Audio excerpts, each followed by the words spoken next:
اعوذ باللہ من الشیطان الرجیم بسم اللہ الرحمن الرحیم رب اشرح لی صدری ویسر لی امری واحلل عقدۃ من لسانی یفقہوا قولی قال اللہ تبارک و تعالی فی القرآن المجید والفرقان الحمید۔ قرآن مجید فرقان حمید کے نامے پارے کی سورۃ انفال کی آیت نمبر 38 ہے،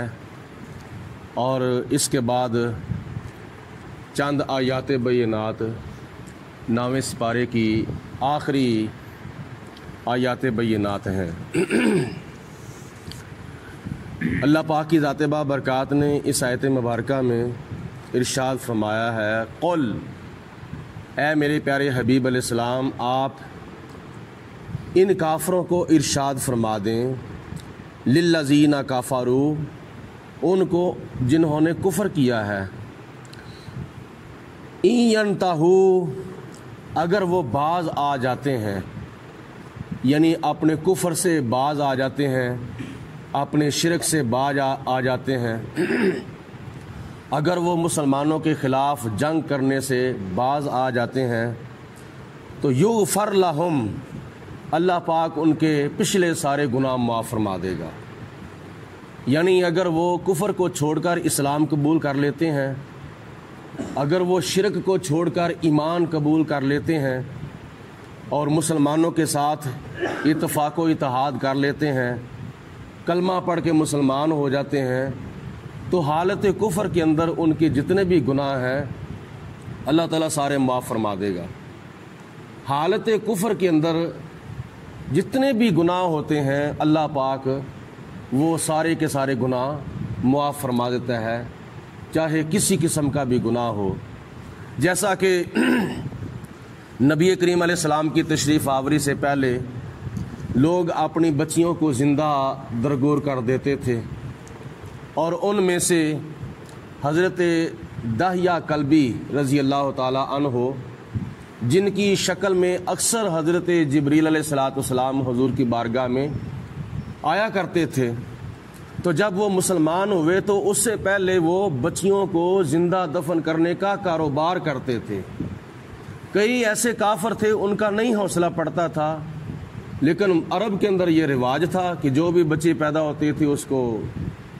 زندہ دفن کر دیتے تھے۔ تو انہوں نے حضرت دحیہ کلبی سے کہا کہ اگر آپ میری بچی کو زندہ دفن کرائیں تو میں آپ کو اتنا معاوضہ دوں گا۔ تو جناب حضرت دحیہ کلبی نے یہ کاروبار شروع کر دیا، حتیٰ کہ 70 بچیاں حضرت دحیہ کلبی نے زندہ دفن کی تھیں۔ تو جب اللہ پاک کی ذات بابرکات نے ایمان نصیب فرمایا، حضور علیہ السلام کا کلمہ پڑھ کے مسلمان ہو گئے، تو جناب حضرت دحیہ کلبی کو وہ پچھلے سارے گناہ یاد آگے جو حالت کفر کے اندر کیے تھے۔ تو نبی پاک علیہ السلام کی بارگاہ میں عرض کی، یا رسول اللہ، میں تو ایسا کرتا رہا ہوں، بچیوں کو زندہ دفن کرتا رہا ہوں، یہ تو میرا کاروبار تھا۔ تو نبی کریم علیہ السلام نے جب سارے حالات اس سے پوچھے، حتیٰ کہ حضور علیہ السلام کی آنکھوں میں آنسو آ گئے اور آپ کی داڑھی شریف آنسوؤں سے تر ہو گئی، تو جناب حضرت دحیہ کلبی کو نبی پاک علیہ السلام نے فرمایا کہ اے دحیہ کلبی، آپ کو پریشان ہونے کی ضرورت نہیں ہے، حالت کفر کے اندر جتنے بھی تو نے اس طرح کے گناہ کیے ہیں اللہ پاک نے اسلام قبول کرنے کی وجہ سے سارے کے سارے معاف فرما دیے ہیں۔ اب جو تو گناہ کرے گا تو اس کا قیامت کے دن حساب و کتاب ہوگا۔ اس لیے اللہ تعالیٰ نے فرمایا کہ اے میرے حبیب علیہ السلام، آپ ان مشرکین مکہ سے، کفار مکہ سے فرما دیں، جنگ بدر کے بعد بھی اگر تم باز نہ آئے، اگر تم نے شرک نہ چھوڑا، کفر نہ چھوڑا، اسلام قبول نہ کیا، اور مسلمانوں کے ساتھ پھر بھی تم جنگ کرتے رہے، تو پھر تو تمہیں معاف نہیں کیا جائے گا۔ لیکن اگر تم کفر چھوڑ دو گے، شرک چھوڑ دو گے، اور مسلمانوں کے ساتھ اتفاق و اتحاد کر لو گے، اور آپ کا یہ کلمہ پڑھ کے مسلمان ہو جائیں گے، تو آپ ان کو کہہ دو کہ یغفر لہم، اللہ پاک تمہارے سارے گناہ معاف فرما دے گا۔ ما قد سلف، جتنے بھی گناہ حالت کفر میں ہو چکے ہیں، وَإِن يَعُودُوا، تو اگر تم باز نہیں آؤ گے، پھر بھی اپنی ضد کے اوپر اڑے رہو گے، کفر کے اوپر جمے رہو گے، فَقَدْ مَضَتْ، تو پھر یہ سمجھ لیں کہ بے شک وہ لوگ گزر چکے ہیں، سنت الاولین، جن کے ساتھ اللہ پاک کی ذات بابرکات نے کوئی طریقہ اختیار کیا تھا۔ یعنی جنگ بدر ابھی ابھی واقعہ تمہارے ساتھ گزرا ہے، تو تمہارا کیا حشر ہوا، کتنے تمہارے کافر مارے گئے، کتنے گرفتار ہوئے، اور اس کے علاوہ ان کے اوپر کون کون سا عذاب نہیں آیا تھا۔ تو اس سے پہلے جو قومیں گزر چکی تھیں، ان قوموں نے اپنے وقت کے رسولوں کی جب تکذیب کی تو اللہ پاک کی ذات بابرکات نے ان میں سے کسی کے اوپر زلزلے کا عذاب بھیجا، کسی کے اوپر طوفان کا عذاب بھیجا، کسی کے اوپر پتھروں کا عذاب بھیجا، کسی کے اوپر کوئی عذاب بھیجا۔ تو یہ تمہارے ساتھ پھر یہ معاملہ بن سکتا ہے، جو تمہارا حشر جنگ بدر کے بعد ہوا تھا، اگر تم نے یہ پھر حرکت کی تو تمہارے ساتھ پھر یہ معاملہ ہو سکتا ہے۔ وَقَاتِلُوهُمْ، اے میرے حبیب علیہ السلام آپ اور آپ کا کلمہ پڑھنے والے ان کو فرما دو کہ ان کے ساتھ جہاد کرتے رہو، ان کے ساتھ جنگ کرتے رہو، ان کے ساتھ قتال کرتے رہو، حتیٰ لا تکون فتنۃ، یہاں تک کہ کوئی فتنہ باقی نہ رہے۔ مطلب یہ ہے کہ کوئی کفر، کوئی شرک کا فساد جو ہے وہ باقی نہ رہے۔ وَيَكُونَ الدِّينُ كُلُّهُ لِلَّهِ، اور ہر طرف اللہ کا دین ہی ہو جائے۔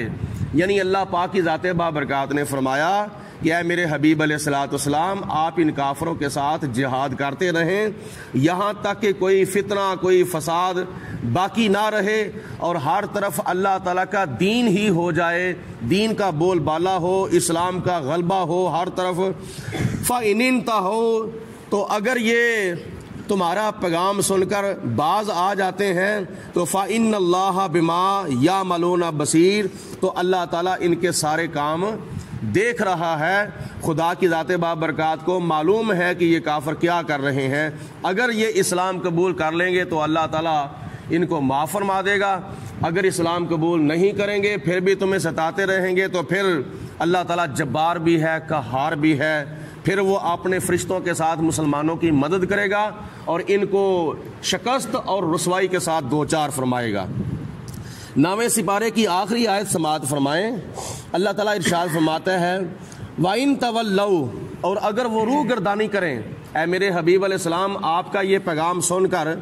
اگر وہ چہرہ پھیر لیتے ہیں، آپ کے پیغام کو نظر انداز کر دیتے ہیں، اگر وہ روح گردانی کرتے ہیں تو فَاعْلَمُوا، تو اے میرے حبیب اور اے میرے حبیب کے غلاموں تم یقین کر لو، فَاعْلَمُوا، تو تم جان لو، تم یقین کر لو، ان اللہ مولاکم، بے شک اللہ تمہارا مددگار ہے۔ اگر وہ چہرہ پھیرتے ہیں تو پھیر لیں، ہمیں کوئی پرواہ نہیں، اگر وہ روح گردانی کرتے ہیں تو کریں، ہمیں کوئی پرواہ نہیں ہے، لیکن تم یہ یقین کر لو کہ اللہ تمہارا مددگار ہے۔ نعم المولا، وہ بہت ہی اچھا کارساز ہے، وہ بہت ہی اچھا مدد کرنے والا ہے، ونعم النصیر، اور وہ بہت ہی اچھا حمایتی ہے، کن کا؟ اسلام کا اور اہل اسلام کا۔ اللہ پاک کی ذات بابرکات نے ان چند آیات بینات کے اندر ایک تو کافروں کو دعوت اسلام دی ہے، اور دوسرے نمبر پر فرمایا کہ اگر وہ دعوت اسلام قبول کر لیتے ہیں تو ان کے سارے گناہ معاف ہو جائیں گے۔ اگر وہ دعوت اسلام قبول نہیں کرتے پھر بھی اپنی ضد کے اوپر اڑے رہتے ہیں، اسلام کی مخالفت کرتے ہیں، تو پھر جو پہلے قوموں کے کافروں کے ساتھ اللہ تعالیٰ کا طریقہ گزرا ہے پھر ان کے ساتھ بھی ایسا ہو سکتا ہے جیسا کہ جنگ بدر میں ہوا ہے۔ اور پھر مسلمانوں کو اللہ تعالیٰ نے فرمایا کہ تم یقین کر لو، تمہیں پریشان ہونے کی ضرورت نہیں ہے، تمہیں گھبرانے کی ضرورت نہیں ہے، اللہ تمہارا بڑا اچھا مددگار ہے اور بہت اچھا اللہ تعالیٰ تمہارا کارساز ہے۔ آج اللہ تعالیٰ کے فضل و کرم سے 9واں سپارہ مکمل ہوا۔ آج ماہ محرم الحرام کی 10 تاریخ اور ہجری 1443 ہے۔ تو آج کا تہوار عالم اسلام کے اندر بڑا ایک اہم تہوار ہے، شہدائے کربلا کی یادگار والا دن ہے، اور اس دن اللہ پاک کی ذات بابرکات نے میدان کربلا کے اندر یزیدیت کے مقابلے میں حسینیت کا پرچم بلند فرما دیا تھا۔